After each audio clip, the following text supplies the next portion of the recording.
Well, we turn the page. We turn the page on 2021 and enter 2022. Today, New Year's Day, January 1st, we all around the world, we always pray for peace.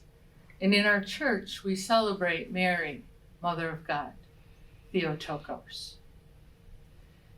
We celebrate Mary's yes.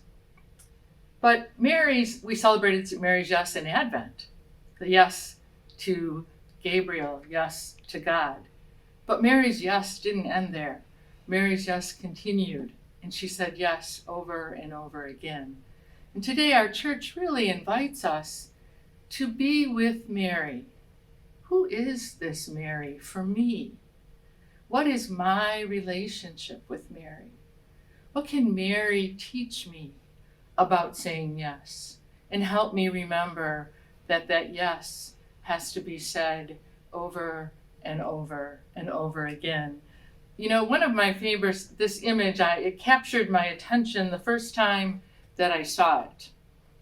I know we celebrated Holy Family Sunday, but something captured my attention the first time I saw this, and it continues to capture my attention. The image to me exudes peace.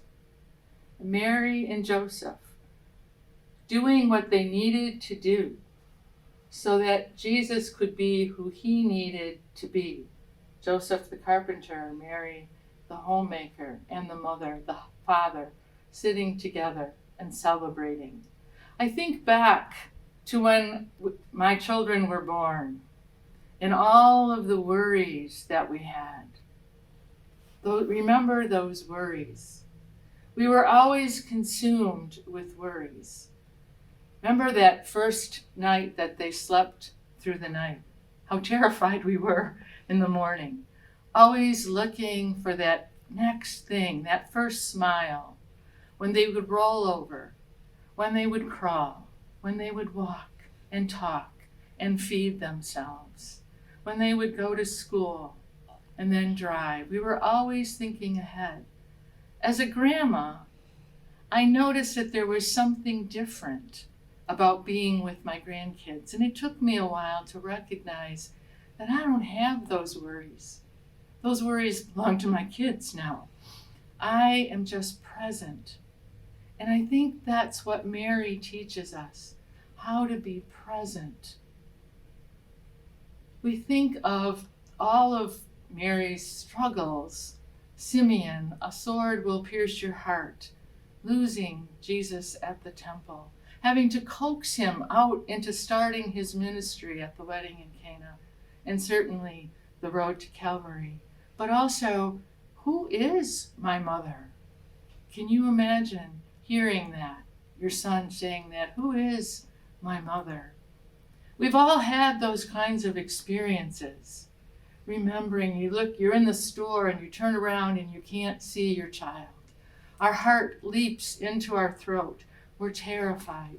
The first night that they sleep through the night.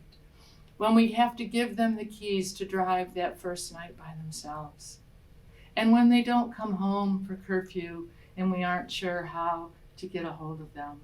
We all have to say yes over and over and over again. And Mary teaches us how to ponder these things in our hearts so that we can respond and not react, so that we can share those worries with the Lord. As grandparents, we know, we've lived through, we know a little bit better how to turn over to the Lord. But this day invites us to spend some time with Mary, the Queen of Peace, who gave birth to the Prince of Peace. How do we carry that peace in our hearts? How do we invite that peace in our families? How are we bringers of that peace to our communities and to our world? And we embark on 2022. And we invite Mary, Mother of God, pray for me and help me to be a bearer of peace in my world in 2022. Amen.